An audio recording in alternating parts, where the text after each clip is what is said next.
Bonsoir tout le monde. Alors, je devais parler juste après. Apparemment, je passe en premier. Je crois que le premier speaker est un petit poil en retard. Ce talk, en fait, est une sorte de raccourci et de truc très léger par rapport à un blog post que j'ai fait en décembre. Le but, c'est de...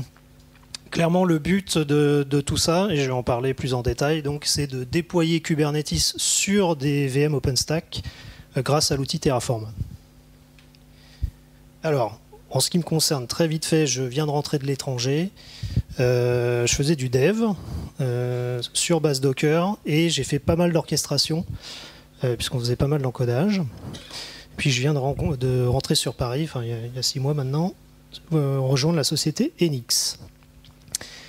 La genèse de ce talk, et je vous en parlais à l'instant, c'est que donc Enix opère des services d'infogérance, de virtualisation, de clusters de virtualisation et de conteneurs, et on a voulu tester un peu l'imbrication qu'il pouvait y avoir entre un Terraform, un OpenStack et un Kubernetes, et du coup on s'est lancé dans un POC. Un POC qui est assez costaud, hein, c'est un plan Terraform complet qui ne dépend de ni Ansible ni rien du tout, et qui permet d'installer un Kubernetes haute disponibilité. Ce POC, il est dispo sur GitHub, et je vais vous mettre un QR code de la presse, comme ça vous allez pouvoir récupérer tous les liens. Suite à ce POC, comme je le disais, j'ai édité un blog post dans lequel on donne un peu tout ce qui s'est bien passé, tout ce qui s'est moins bien passé. Donc pour ceux qui veulent choper les liens, je vous invite à scanner vite fait le QR code. Je le remets en fin de presse si je me souviens bien. Voilà. Alors, Terraform ou l'infrastructure as code. Est-ce que des gens dans la salle ont déjà touché à Terraform? Alors, on va dire une petite moitié, ce qui est pas mal. Essayez de rester éveillé, parce que je ne vais pas trop dans les détails, peut-être que je vais réussir à vous faire rigoler, mais c'est pas certain. Donc, l'infrastructure as code, c'est quoi? C'est au lieu d'aller déployer à la mimine ou via des scripts des VM ou des instances dans le cloud de façon automatique ou manuelle, là on va avoir une approche différente. On va coder une petite définition de ce qu'on essaye de déployer, donc avec un fichier descriptif, et puis il y a un outil qui va déployer automatiquement ou aussi mettre à jour automatiquement ce qui est dans le cloud, ce qui est installé sur un Google Cloud, sur un OpenStack ou sur même d'autres choses si vous connaissez Terraform. Dans ces fichiers descriptifs, on utilise pas mal d'objets, un petit peu les objets que vous retrouvez qui sont similaires à tous les cloud providers. Donc on peut définir une instance de VM, on peut aussi définir des IP publics qu'on va récupérer, ce qui s'appelle généralement des floating IP, des gestions de droits d'accès, de filtrage réseau et ce genre de choses. Typiquement, quand on fait du Terraform, on va utiliser, donc, je parlais d'un fichier descriptif, ils ont implémenté un langage qui s'appelle HCL et qui représente, là c'est un peu une définition ultra simplifiée de je veux utiliser OpenStack sur telle URL, je veux lancer une instance VM, et puis même derrière vous avez je veux récupérer une IP publique, et puis là je veux associer l'IP publique à mon instance. Donc là avec un petit fichier de quelques lignes, en fait on va dire à Terraform va t'occuper de tout ça sur OpenStack. Alors généralement avec Terraform, et vraiment c'est le but de l'outil, c'est vraiment minimaliste dans le sens où là je vais faire un Terraform apply avec le fichier dont je viens de vous parler, je précise rien d'autre, et si mes logins pour se connecter à OpenStack sont bons, ben ça va se connecter à l'API, ça va faire la demande, attendre que ça arrive, déployer l'ensemble des éléments, et ça peut même gérer les erreurs dans le sens où si jamais j'ai pas le droit de récupérer une IP publique, mon plan Terraform, donc ce que je viens de décrire avec le fichier, va merder au milieu, et puis le process va se terminer, et puis Terraform garde un état du voilà, j'ai réussi à déployer une instance, j'ai pas réussi à déployer l'IP publique, ce qui fait que vous pouvez aller tripatouiller vos droits ou demander à vos admins de vous rajouter le droit, et là vous relancez votre plan, il va bien dire ah, j'ai déjà lancé l'instance donc tout va bien, je vais juste rajouter l'IP et puis l'associer à l'instance, et de cette façon là vous imaginez que si vous multipliez par 1000 le nombre d'instances ou le nombre d'IP ou le nombre de règles de réseau, et vous allez avoir quelque chose de beaucoup plus fluide à l'administration, puisque vous allez arrêter de vérifier ce qui est déployé, vous allez pouvoir reprendre sur erreur des déploiements, et donc vous comprenez que cet outil Terraform, c'est vraiment un outil pour, je dirais, du déploiement de masse ou du déploiement que vous reproduisez très souvent. Donc la commande pour lancer tout ça, c'est Terraform Apply. Il y a également une commande Terraform Destroy qui va squeezer complètement ce que vous avez déployé. J'en parle parce que quand on fait du dev d'un cluster, par exemple, et là c'est mon cas pour Kubernetes, je vais essayer 1001 fois de lancer ce cluster et de le déployer. Et évidemment, mon plan ne va pas être parfait, ou mon install kube va être foiré pour une raison X ou Y, et je vais avoir envie de déléter tout ce qui a déjà été créé, et puis Terraform va savoir quoi déléter, il va enlever juste les instances qui ont été créées, les trucs qui ont merdé, il sait que ça a merdé, donc il ne va pas aller chercher à les déléter. Bon, il y a également une commande Terraform init qui se lance qu'une seule fois au début pour initialiser votre repo et pour qu'il ait récupéré tous les modules. Là par exemple on parlait d'OpenStack, donc il va détecter que dans mon plan j'utilise des objets OpenStack et un provider OpenStack, et il va aller le télécharger automatiquement.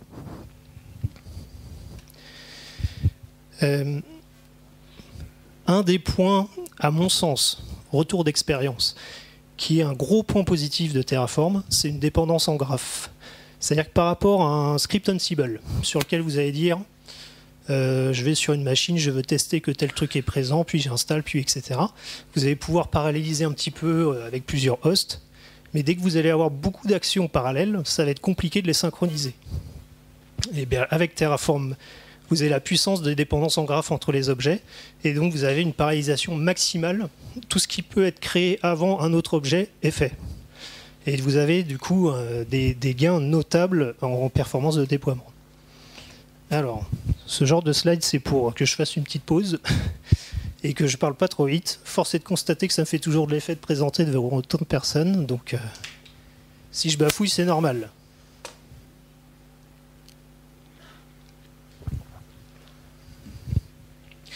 Je ne vais pas rentrer plus dans le détail sur Terraform, on peut le faire en Q&A. On a passé vraiment beaucoup de temps dessus, et j'ai passé notamment beaucoup de temps dessus, donc j'ai beaucoup de choses à partager. Encore une fois, vous retrouvez tout ça dans le blog post et dans le plan Terraform qui est disponible sur GitHub. Donc dans cette mise en place du cube, évidemment, je voulais un cube haute disponibilité.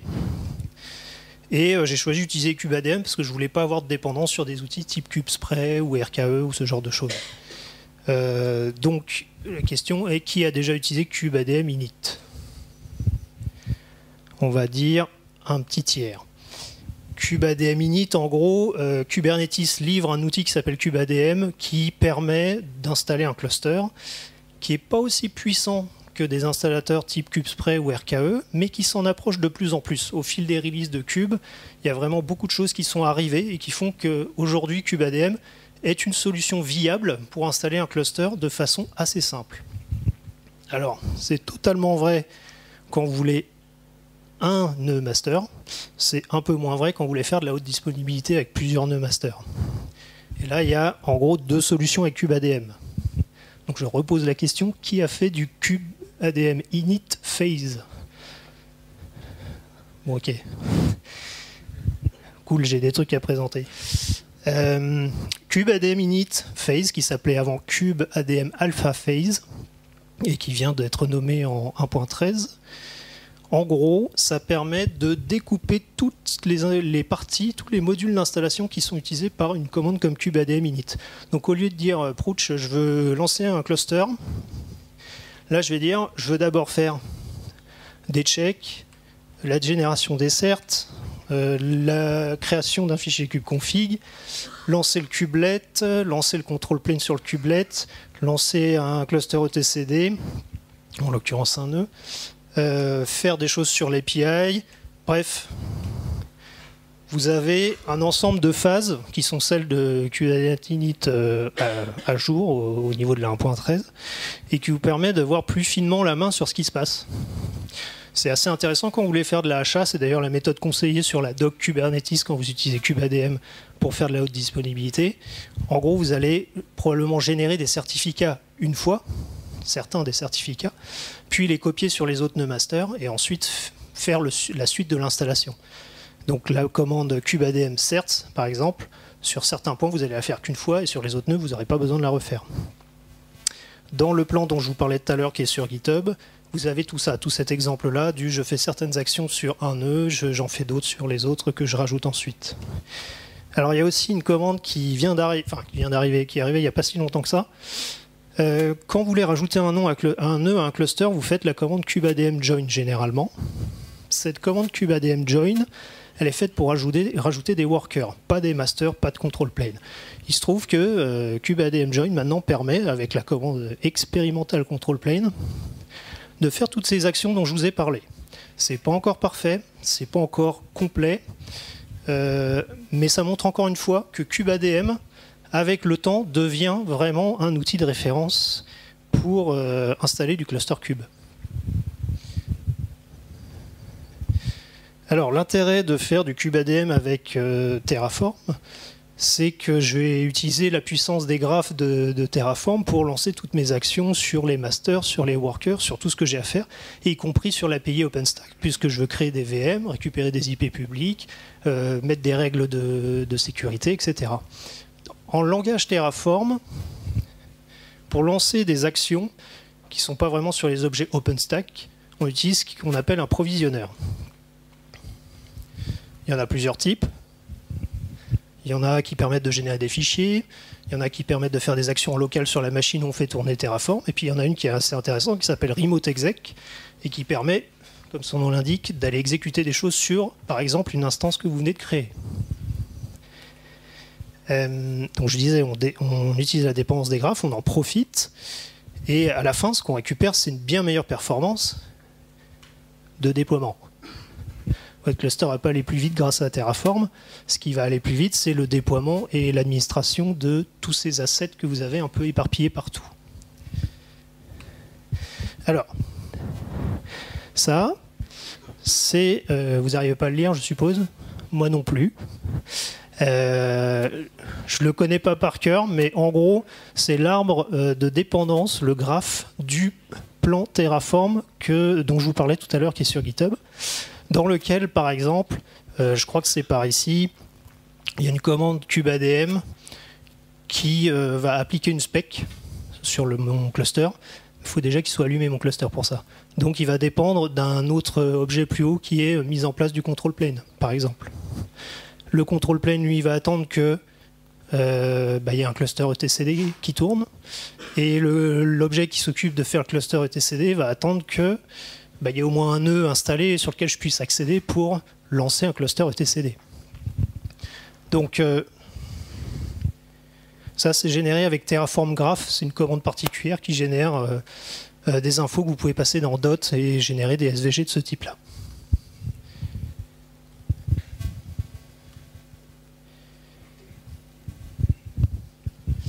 Bon, on verra pour les questions après si je suis pas trop mauvais sur le timing. Changement de sujet. Je vous dis, hein, on fait un overview un petit peu de tout ce que j'ai vu dans le POC en question. Au niveau de Kubernetes, il y a eu un changement notable ces derniers temps, enfin qui se prépare depuis longtemps, mais au niveau de l'intégration Cloud Provider, quand vous êtes dans votre cluster Kubernetes, donc là, oubliez Terraform un instant. Quand vous êtes dans votre cluster Kubernetes et que vous le faites tourner sur Amazon ou Google Cloud ou OpenStack, vous avez envie de l'interconnecter pour qu'il puisse intelligemment demander « Tiens, file-moi une configuration de load balancer, plug-le-moi direct » ou bien récupère du stockage persistant ou ce genre de choses. Est-ce qu'il y a des gens dans la salle qui font du cube et qui utilisent les intégrations cloud? Ok. Sur l'autre partie des gens qui ne font pas ça, est-ce que vous faites tourner du cube sans intégration cloud? Un peu moins. Ok. Donc, Kubernetes permet de s'intégrer vraiment de manière prononcée avec le cloud provider qui fait tourner votre plateforme Kube. Historiquement, c'est une petite option à rajouter dans votre configuration pour dire voilà, je veux m'intégrer avec le cloud provider. Il y avait une façon de faire historique. Donc là, je pose la question à ceux qui ont fait de l'intégration cloud provider. Est-ce que vous aviez une configuration à base de Kube Controller ou bien de Cloud Control Manager? Kube, les deux? Les deux. Bon, très bien. Alors, vous avez toujours gardé Cube Controller Manager, mais avant, il n'y avait pas d'autre option que ça. C'est-à-dire qu'on activait juste dans le composant Cube Controller Manager, on activait la fonctionnalité va te brancher à mon cloud provider et puis discute avec lui. On faisait pareil sur le kubelet et on faisait pareil sur l'API server pour certains trucs. Le projet Kubernetes devient tellement énorme que ça devient difficile de gérer tout ce qui est solution externe au projet Cube. Donc ça devient compliqué de gérer Amazon, ça devient compliqué de gérer Google, ça devient compliqué de gérer OpenStack, ça devient compliqué de gérer beaucoup de choses, et ils ont tendance à vouloir sortir toutes ces fonctionnalités pour qu'elles soient juste à côté du projet, mais pas réalisées avec le projet. Je vous parle notamment de deux types de Cloud Control Manager. Pour des raisons de comptabilité et de régression, ils continuent de fournir la nouvelle version de Cube Controller Manager pour les cloud providers, qui s'appelle Cloud Controller Manager, dans le tree Git de Cube. Mais la vraie solution, et celle qui a été décidée, c'est qu'en fait les cloud providers implémentent eux-mêmes leur Cloud Controller Manager. C'est un process qui est en cours. Je vous mets pas mal de liens à la fin de la presse qui donnent l'état des lieux, pourquoi ils font ça, à quel point c'est compliqué, rapide, lent, etc. Ce qu'il faut bien comprendre, et je vous ai mis voilà, des schémas. Alors, pas de problème, un cluster etcd, jusque-là tout va bien. Un API server, un scheduler, un contrôleur, rien de bien compliqué. Des nœuds avec des kubelets qui tournent dessus, des kubes proxy. Donc historiquement, ça fonctionnait comme ça quand vous intégriez avec un cloud provider. C'est une image qui est sur la doc Kubernetes, hein, je vous mets les liens, vous retrouvez tout. Avant, le kubelet dialoguait directement, l'API server dialoguait directement avec le cloud provider, et le Cube Controller Manager également. Bon, différence notable. Tout le code lié au cloud provider va se stacker ici, et du coup l'ensemble des composants de votre cube va passer par l'API server pour dialoguer avec le Cloud Controller Manager. Donc, y compris ce qu'il y avait dans le Cube Controller Manager, il y avait du code aussi pour les clouds, et sorti et allé là-dedans. OK. Alors ça, c'est ultra rapide, et encore une fois, dans le blog, il y a un peu plus d'infos. L'intérêt, je vous l'ai dit pour le projet Kubernetes, mais l'intérêt pour vous, c'est quoi? L'intérêt pour vous, c'est que, par exemple, si Amazon sort une nouvelle fonctionnalité le 3 janvier, il ne va pas attendre que la 1.14 de Kubernetes sorte. Il va pouvoir sortir tout de suite son Cloud Controller Manager avec la fonctionnalité en question. Donc ça donne beaucoup de flexibilité aux fournisseurs cloud et ça vous donne les fonctionnalités plus rapidement pour vous. Il y a aussi un autre aspect, c'est que Kubernetes a arrêté d'accepter des cloud providers dans son code ou bien en Cloud Controller Manager in-tree, et des gens comme Alibaba. Il y a des gens qui utilisent Alibaba? Non. Des gens comme Alibaba qui ont une solution cloud, pour rentrer sur Kubernetes, ils n'ont pas le choix, ils sont obligés d'implémenter leur Cloud Controller Manager. Ce qu'il y a de contre, c'est que c'est pas super sec. Et notamment, quand on déploie un cluster Kubernetes, on a tendance à rajouter des workers avec la commande kubeadm join dont je vous ai parlé tout à l'heure. Il y a plein de mécaniques à l'intérieur qui tournent pour faire que ça soit simple et qu'il y ait juste une commande à lancer. Il y en a une notamment qui s'appelle le Bootstrap TLS qui permet de mettre en place la sécurité entre un worker et le control plane, enfin l'API server. Et ce mécanisme-là ne marche pas bien avec les mécaniques de Cloud Controller Manager. Donc on est loin d'avoir un truc ISO fonctionnalité, mais en tout cas ça va très vite. Et je vous invite du coup à suivre les liens qui vous donnent un peu toutes les références là où se trouve l'info et où on en est de cette migration. Il me reste très peu de slides, juste 2 en fait. Donc je vais vous parler un peu de sécurité. Je reviens sur Terraform. Terraform stocke un bon nombre d'informations sur l'état de votre infrastructure. D'ailleurs, ça amène à beaucoup de débats autour de Terraform. Il stocke aussi pas mal de variables du plan Terraform. Le plan Terraform, c'est la description de ce que vous voulez faire. Il stocke en clair, dans un fichier .tfstate. Il y a plusieurs problèmes là-dedans, c'est que si jamais vous filez un login mot de passe pour se connecter à OpenStack, par exemple, ben, il va se retrouver en clair dans ce fichier-là. Ce fichier-là, il sert à quoi? Il sert à ce que quand vous avez déployé 1000 VM et que vous voulez en rajouter une, il va faire un call à l'API. Il va dire, je sais déjà qu'il y a 1000 VM et que ça s'est bien passé, je vais juste aller en spawner une de plus. Super efficace. Par contre, vous avez besoin d'un état qui est stocké à côté de votre plan, par exemple. Du coup, quand vous vous connectez à de l'OpenStack, je vous suggère fortement de ne pas utiliser le user password, mais plutôt de générer un token lié à l'installation. Ce token pouvant être valable juste le temps de l'installation, par exemple. Ça vous évite de laisser traîner des mots de passe en clair dans votre tfstate.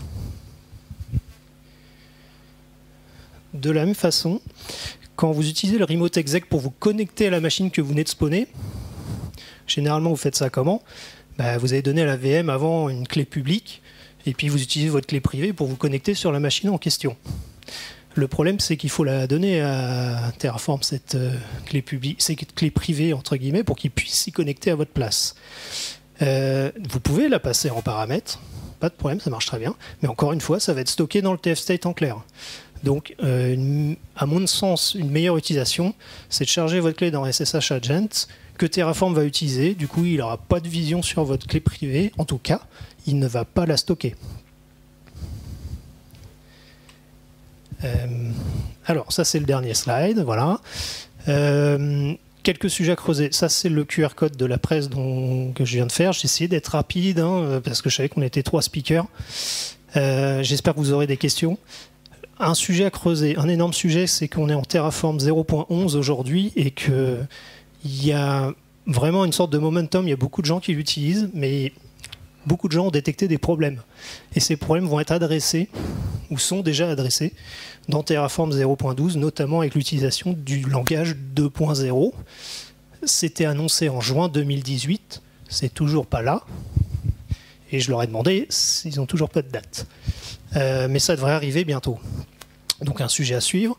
Comme je vous le disais, je vous mets un lien sur Cloud Controller Manager pour voir un petit peu ce qu'il en est. Je pense aussi qu'il y a un autre sujet, un peu à l'image de ce qu'on vient de parler avec le code lié au cloud provider, que le projet Kubernetes a tendance à sortir du repo, à sortir du tree. C'est la même chose pour les plugins de stockage. Donc les plugins de stockage qui sont généralement inclus dans Kubelet, il y a une API qui est sortie et qui a été passée en 1.0 il y a un mois, je crois, ou un truc comme ça, qui s'appelle le Container Storage Interface.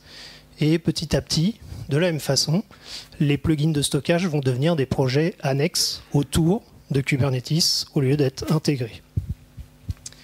Écoutez, voilà, le dernier truc, c'est on fait des formations sur Kubernetes et sur Docker. Donc si vous êtes intéressé pour monter en compétence sur le sujet, on est très content de s'occuper de vous et de vous accueillir. Voilà, j'ai terminé.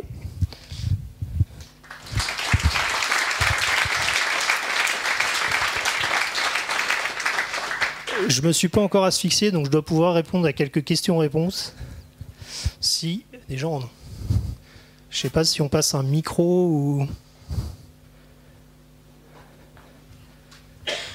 Tiens. C'était par là.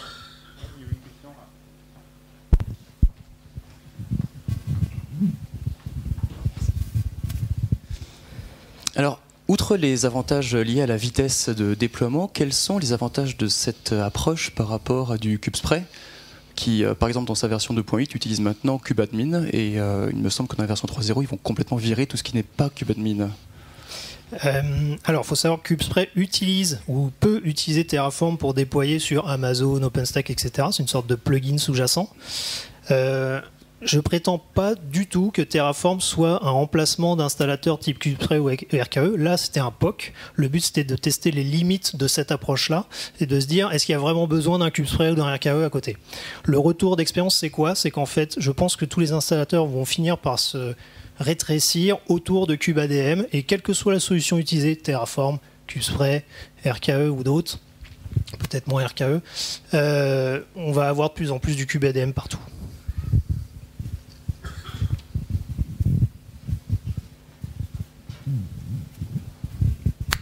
Bonsoir. Est-ce que vous avez eu l'occasion de tester Kubernetes sur OpenStack? Kubernetes? Ouais. Moi, pas du tout. D'accord.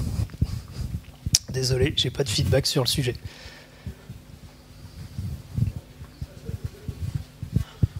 C'est pas un installateur, hein, Kubernetes. D'accord, ouais, non. On a fait l'inverse, c'est qu'on installe les control planes OpenStack dans du cube pour pouvoir maintenir OpenStack plus facilement, mais cette partie-là, on l'a vu, mais on l'a pas spécialement travaillé. Je reviens sur la première question de tout à l'heure. Alors, ça fait très longtemps que je n'ai pas fait de Terraform, mais est-ce qu'on peut pousser aussi loin qu'avec Ansible l'indempotence, notamment sur la fin de l'installation du cluster, sur les ressources, etc., avec Terraform, ou est-ce que c'est quelque chose qui n'est pas vraiment faisable? Alors, dans le POC là en question, il y a 0 Ansible. C'était l'objectif de ne pas avoir de dépendance sur Ansible. Objectivement, c'est pas du tout aussi puissant qu'Ansible. Pour déjà une première raison simple, c'est l'écosystème autour. Sur Ansible, tu as des millions de rôles, de playbooks, etc. que tu peux récupérer. C'est pas vraiment le cas sur Terraform. Donc, à mon sens, la vraie approche, c'est pas du tout au niveau pour répondre à ta question. Et tu peux arriver à ce même niveau de certitude à la fin de ton setup, mais tu vas devoir déployer beaucoup d'énergie à refaire les choses par toi-même. Donc, à mon sens, il vaut mieux combiner Terraform qui lance du Ansible. C'est, à mon sens, la meilleure approche, parce que tu profites du graphe de Terraform pour lancer tes Ansible de manière assez atomique, à droite, à gauche, quand il faut. Et par contre, tu t'assures avec Ansible d'avoir la certitude de ce qui a été fait. Sinon, pour être simple, hein, dans le POC dont je parle là, c'est que du script shell qui lance, bon, et 2-3 scripts supplémentaires, mais grosso modo, c'est à la mimine. Encore une fois, c'était pour aller jusqu'au bout de l'exercice et voir si c'était faisable. La réponse est oui. Est-ce qu'il faut le faire? Non, pas vraiment.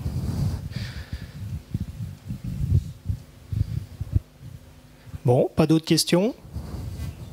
Bah écoutez, je suis là normalement, je reste derrière, donc je suis pas loin si vous me cherchez. Merci.